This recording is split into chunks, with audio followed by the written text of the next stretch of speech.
باب من جحد شيئا من الاسماء والصفات، جو شخص اللہ تعالیٰ کے ناموں اور اس کی صفات میں سے کسی چیز کا انکار کرے تو اس کا کیا حکم؟ حکم واضح، انکار کرنے والا کافر۔ اللہ تعالیٰ کے کسی نام جو کتاب و سنت سے ثابت ہے، کسی صفت جو کتاب و سنت سے ثابت ہے، صحت اور صراحت کے ساتھ، اس کا انکار کرنے والا کافر۔ یہ حکم واضح ہے۔ یہ توحید کی مستقل قسم ہے۔ آپ جانتے ہیں توحید کی 3 اقسام: توحید ربوبیت، توحید الوہیت اور توحید اسماء و صفات۔ اللہ تعالیٰ کے ناموں اور اس کی صفات اور اس کی افعال کی توحید، اس کے ناموں کی، اس کی صفات کی اور اس کی افعال کی توحید، جس کا علم اور فہم ضروری ہے۔ چند مبادیات تو لازماً جاننے چاہیے۔ اللہ پاک کا فرمان ہے وَلِلَّهِ الْأَسْمَاءُ الْحُسْنَى فَادْعُوهُ بِهَا وَذَرُوا الَّذِينَ يُلْحِدُونَ فِي أَسْمَائِهِ۔ یہاں 2 حکم ہیں۔ اللہ کے پیارے پیارے نام ہیں، اللہ تعالیٰ کو ان ناموں کے ساتھ پکارو، ان ناموں کے ساتھ اللہ تعالیٰ کو پکارو جو اللہ تعالیٰ کے نام ہیں۔ یہ ایک حکم۔ دوسرا کیا ہے؟ وَذَرُوا الَّذِينَ يُلْحِدُونَ فِي أَسْمَائِهِ، ان لوگوں کو چھوڑ دو جو اللہ کے ناموں میں الحاد پیدا کرتے ہیں، اللہ تعالیٰ کے ناموں میں الحاد پیدا کرتے ہیں، ان کو چھوڑ دو۔ اس کا معنی بہت سے لوگ ملحدین ہیں، اللہ تعالیٰ کے ناموں اور اس کی صفات میں الحاد پیدا کرنے والے، انہیں چھوڑنا ضروری ہے۔ تو چھوڑیں گے کب؟ جب ان کی پہچان ہوگی۔ اگر ان کو آپ جانتے ہی نہیں تو چھوڑنا کیسے ممکن ہو؟ اللہ تعالیٰ کے ناموں میں جو الحاد پیدا کرتے ہیں انہیں چھوڑنا کب ممکن ہوگا؟ جب ان کی پہچان، ان کا تعارف آپ کو ہوگا۔ اور اگر تعارف نہ ہو تو انہیں کیسے چھوڑیں گے، کیسے ان سے بچیں گے؟ یہ بحث کافی طویل ہو سکتی ہے۔ میں اختصار سے ان چند قواعد کا استحضار چاہتا ہوں۔ اللہ تعالیٰ کے ناموں اور اس کی صفات پر ایمان لانے کا طریقہ۔ کچھ مراحل ہیں اس کے۔ پہلا مرحلہ یہ ہے کہ اللہ تعالیٰ کے ناموں اور صفات کے جو الفاظ شریعت میں وارد ہوئے ہیں ان الفاظ کو ماننا۔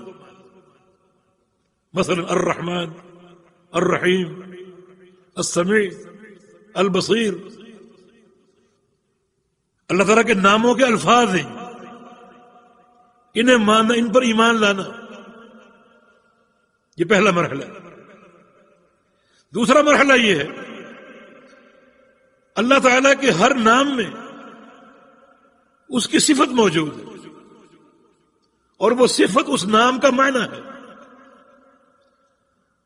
مثلا سمیع کا معنی کیا ہے؟ سننے والا۔ سننا اس کی صفت ہے، یعنی کوئی نام صفت سے خالی نہیں۔ سننا اس کی صفت ہے جو کہ سمیع کا معنی ہے۔ ہر نام معنی کے ساتھ ہے اور وہ معنی اس کی صفت ہے۔ صفت پر ایمان لانا۔ 2 مرحلے: نام کے الفاظ پر ایمان لانا اور ان ناموں کی صفات پر ایمان لانا۔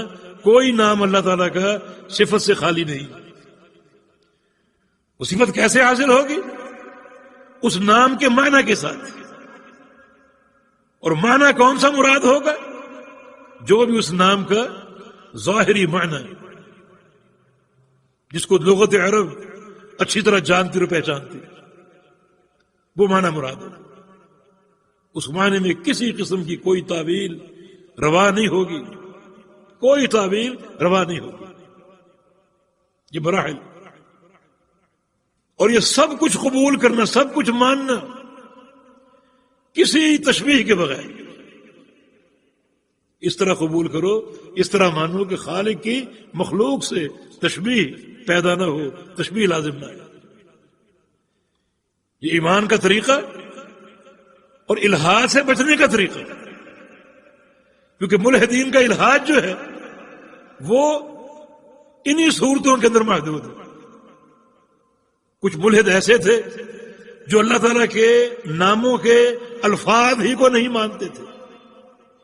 یہ قوم جہمیہ جو معطلہ تعطیل کرنے والے، اللہ تعالیٰ کے ناموں کو اور صفات کا انکار کرنے والے جہمیہ.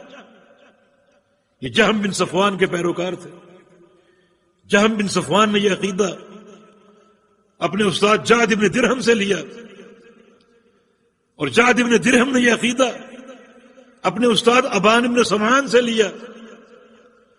ابان ابن سمعان نے یہ عقیدہ اپنے استاد طالوت سے لیا، اور طالوت بھانجا ہے لبید ابن عاصم کا، وہ خبیث یہودی جس نے اللہ کے پیغمبر پر جادو کیا.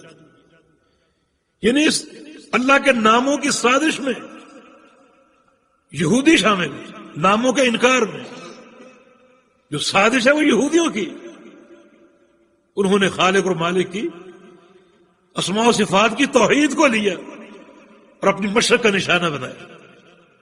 توحید ربوبیت کا انکار اور توحید الوہیت کا انکار وہ کروانے میں کامیاب نہ ہو سکے اور نہ یہ ممکن تھا، مگر خالق کائنات کے ناموں پر انہوں نے اس طرح کلام کیا. ایسے شوشے چھوڑے، ایسے لوگ پیدا کیے جن کے یہ افکار آپ نے سنے. یہ جہمیہ اللہ تعالیٰ کے ناموں اور صفات کے الفاظ تک کے منکر. ایک فرقہ معتزلہ جو اللہ تعالیٰ کے ناموں کے الفاظ کو مانتا ہے، مگر وہ کہتے ہیں کہ یہ سارے الفاظ معنی سے خالی ہیں، معنی کوئی نہیں ان کا، بغیر معنی کے متشابہات ہے. جیسے الف لام میم، کوئی اس کا معنی نہیں. متشابہات میں سے معنی کیوں نہیں کرتے؟ معنی کریں گے تشبیہ لازم آئے گی. وَذَرُوا الَّذِينَ يُلْحِدُونَ فِي أَسْمَائِهِ، اللہ کے ناموں میں الحاد پیدا کرنے والوں کو چھوڑ دو، ان کے مذہب کا انکار کرو اور مذہب حق کو مانو. جہمیہ نے ناموں کا انکار کیا، معتزلہ نے ناموں کے معنی کا انکار کیا. ہمارا عقیدہ کیا ہے؟ اس کے نام بھی برحق ہے اور ہر نام معنی کے ساتھ ہے. معنی کیا ہے؟ جو سیدھا سادہ لغت عرب میں ثابت ہے، کسی تعویل کے بغیر. اور آج ہمیں ان تعویلوں کا سامنا ہے. آج امت میں سب سے بڑا الحاد اللہ پاک کے ناموں میں تعویلوں کا الحاد. الحمدللہ ہمارا عقیدہ اللہ تعالیٰ کے اسماء و صفات میں وہی ہے جو فتنے کے وقوع سے قبل تھا. فتنے سے مراد شہادت عثمان غنی رضی اللہ عنہ. یہ صحابہ کا دور صاف ستھرا دور. اس دور میں جو عقیدہ تھا اللہ تعالیٰ کے صفات کا، اللہ تعالیٰ کے اسماء کا، وہ عقیدہ ہمارا. فتنے کے دور کے بعد باہر سے افکار آ گئے، علم کلام آ گیا، فلسفہ اور منطق کی بھرمار، عربی میں تراجم. پھر جو فرقے جنم لیے، ہر فرقے کے عقیدے میں علم کلام کا عمل دخل شامل ہو گیا.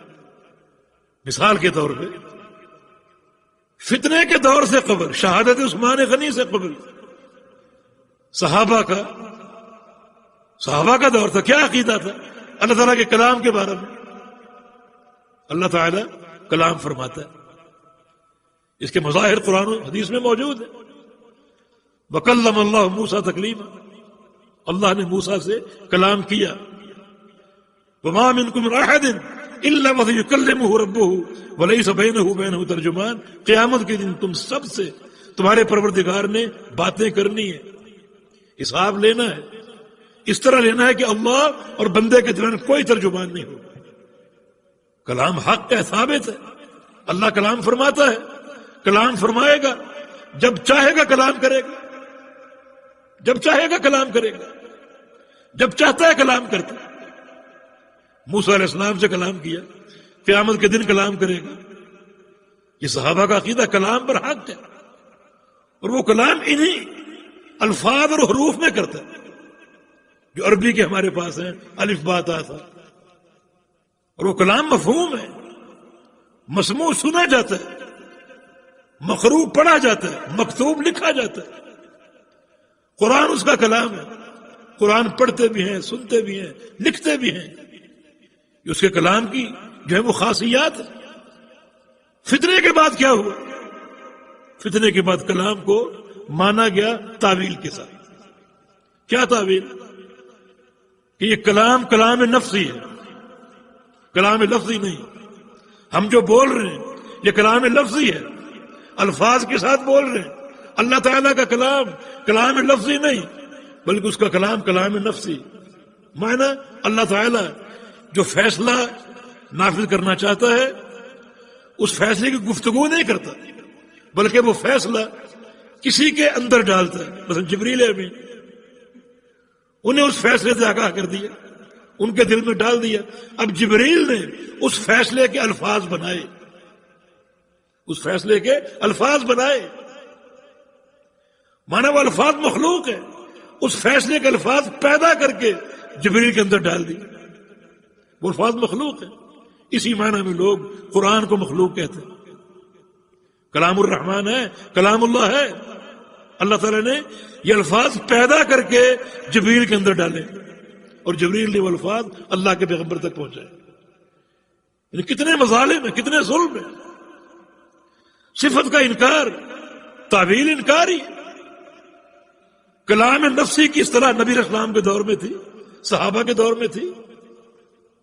صحابہ کے دور میں، نبی علیہ السلام کے دور میں اللہ تعالیٰ کلام کرتا ہے یہ سب مانتے تھے۔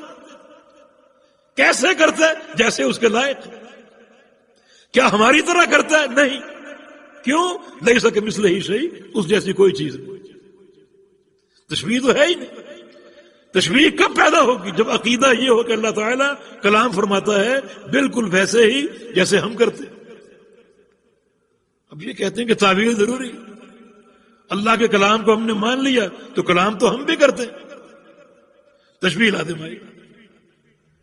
اور ہم کلام کرنے کے لیے کچھ چیزوں کے محتاج ہیں، زبان کے محتاج ہیں، حلق کے محتاج ہیں، دانتوں کے محتاج ہیں، یعنی حروف کے مخارج مختلف ہیں۔ تو اللہ تعالیٰ کا بھی احتیاج ماننا پڑے گا کہ وہ بھی ان چیزوں کا محتاج ہے۔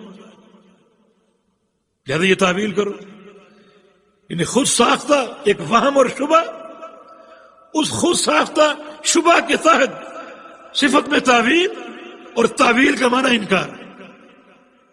یہ تعویل انکار ہے۔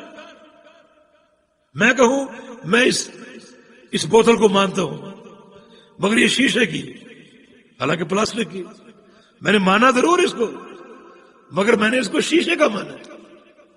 شیشے کی ہے یہ؟ جب نہیں ہے تو پھر اس کا انکار ہے۔